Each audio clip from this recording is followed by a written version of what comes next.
Welcome to the Learning Pines YouTube. We hope this video helps. You start by preparing access and choice. Pick IAM keys or an instance profile for your Databricks cluster.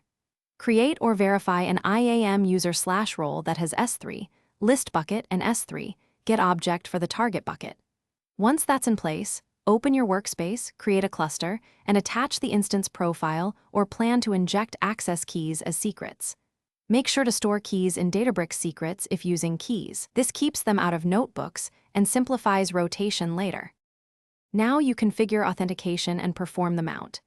If using an instance profile, attach it to the cluster via the UI or CLI. If using keys, store them in Databricks secrets and reference them in Spark configs. Next, run debutils. FS.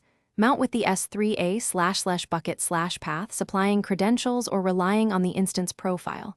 Also set relevant Spark configs like FS, S3A, access, key, FS, S3A, secret, key, and FS, S3A, endpoint, or disable SSL only if required. Finish by validating the connection and knowing how to recover.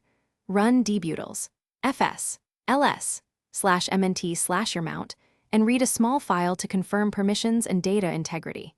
If you see access denied or 403, check the IAM role, bucket policy, and encryption settings. Ensure the role matches the cluster's instance profile.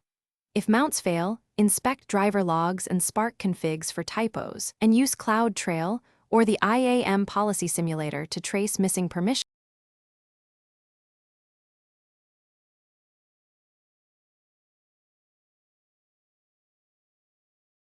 Thanks for watching.